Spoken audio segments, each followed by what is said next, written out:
Hi, my name is Dominic and I'd like to show you some basics of the Controls.js technology and its form editor. In this video, I will focus on the various control types you can use to create your application. As you can see, I have my NetBeans integrated development environment open here, including the Controls.js plugin, and I have already created an empty Controls.js project. So far, there is not much to see here. We have no components yet, and when we switch to the source code, you can see that there is pretty much no code whatsoever, only an empty application form. But we are going to use the form editor to create a simple application. Well, what kind of controls can we work with? In the upper right window, in here, you can see the various control categories. These categories include multiple controls, and most of these controls come in various skins. Let me filter for something very basic, for example, label.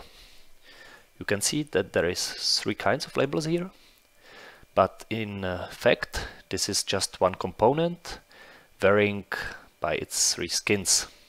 When we click here, we can see that we have both Windows XP, Windows 8 and wireframe skins enabled. STD is Windows XP, VE is Win 8, and wireframe is VFR. We can enable and disable the skins here, so let's disable wireframe and Win 8. And for the purposes of this video, we will be working only with the Windows XP skin. So let's add a label to our form. Click STD label and position it somewhere on the form. I'm going to rename it because STD label 1 is not a very nice name. It will be user label, for example, and I will define its caption, its text, username. Now let's add an edit field, std edit. This is a component that the users can use to insert various text values into your application. So I'm going to rename it again, user edit, and the text will be empty because we want the user to insert something there. In general, when we have multiple components that work together, it's a good idea to contain them some way. So let's look at the containers, and we can use, for example, a std group. I'm going to add the group here, resize it, and let's change the caption. This will be user authentication, for example. Okay, now when we switch to the source, you can see that all these 3 components are at the same layer. But that's not really what we want. We want the label and the edit as part of the group. We can do that in the source, of course, but it's maybe easier in design. I'm going to hold Control and select these 2 components. Now hit Cut and paste them into the group. Let's relocate them a bit. And now, when I switch back, you can see that std group 1 actually contains the label and the edit. Okay, so what more do we need? We will need some password, I guess. So this will be saying password. Okay, let's rename it. Pass label and another edit field.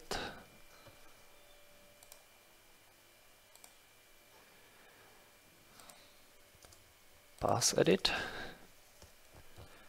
and the caption, the text should be empty for now.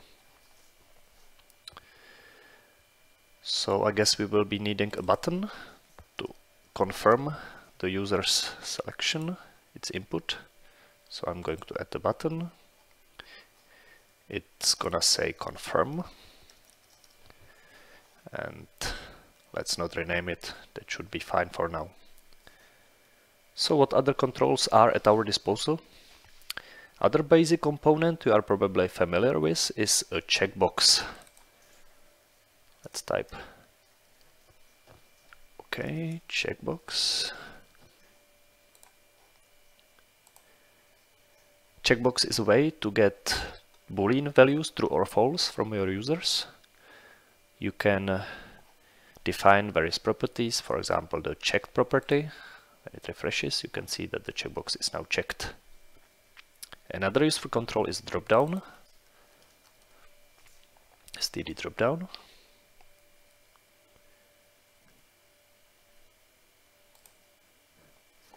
Whenever you create a dropdown component, it automatically creates with 2 items, so you can see how to add more and how to rename them.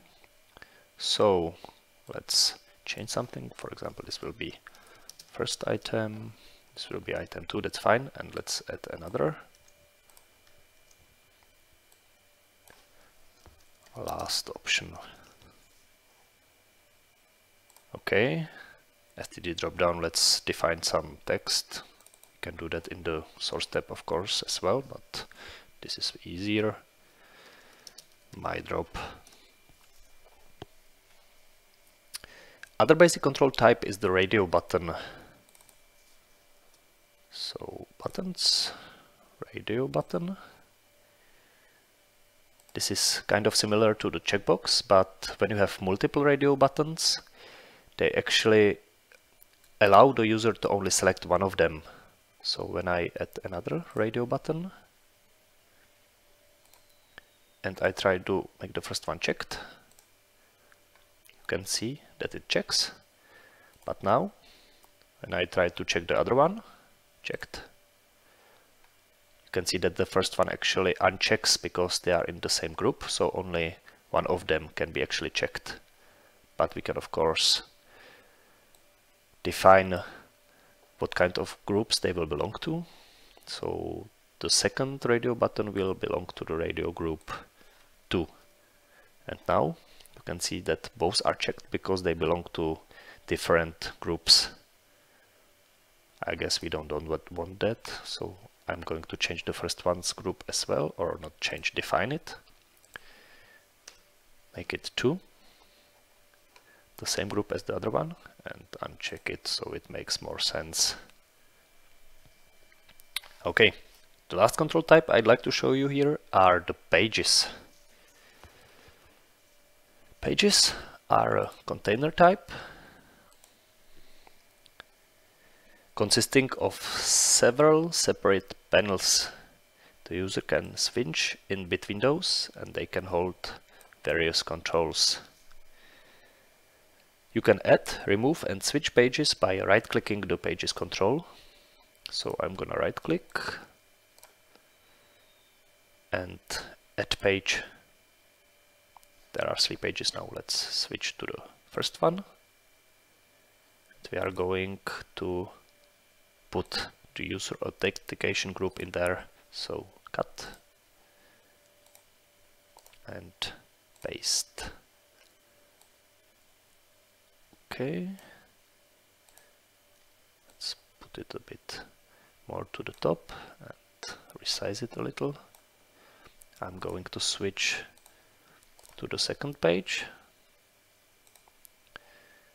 and put our radios there, for example. So cut, paste and cut, paste. Let's look at the source tab. You can see that the second page now consists of the 2 radio buttons. Let's rename the page. Page 2 is not very nice. Radio buttons. The first page has the user authentication group, so let's rename it 2. And the third page will be MISC, for example.